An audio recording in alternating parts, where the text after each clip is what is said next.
2010 man ko. So, what's your advice? 2011. Kaya 2010, December man ko hing abot.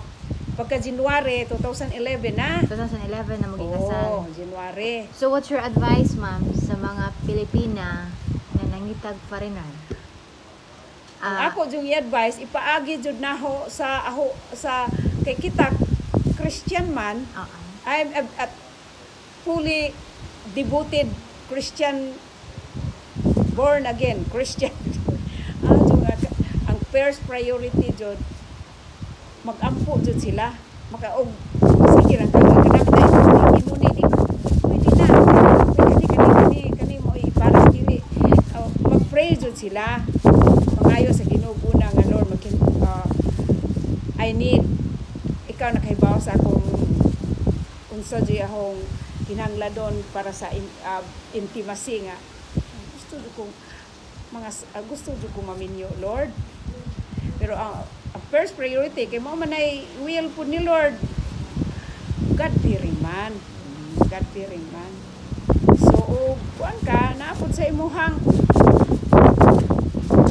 unsay imong mga experience, di ba specific ta mangayo para sa atong honggi mention nga ahong specific kay mo mampuy aho ang mga experience ng mga amo o mga di na ko mag lisod og maayo nga mo ini di ba ko na American kay dugay-dugay ang pugong naka amo og American sa British then ang ilaha ug unsay ilahang basta specific gyud nila basta God fearing man ang sunod niya.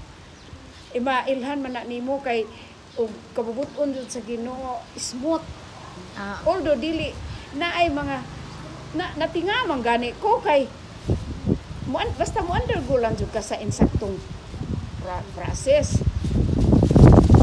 Kamao ba day ko mo email gitagaan ko ni Lord og way siya naghatag og way nga mo tudlo naho mga kauban sa tukoy hala dali bisag gabiing dako kay gatrabaho gud na dili na makatawag og advance gud ilahang adto jud ko sa kanang lungsod layo baya pero naman tay mga parentil yun turo ko higda bisag naay daghang iro gabiin na ta muan kay gabi gud na mo uli da ay kanang alas 5 o unsa ba mga alas 6 simpre ato pa ko sa lungsod ala ang katudlo na ho may kay mga igsoon mo pagtuan na aram pug kaayo kuan ba smooth ba dili ka mag sila mo offer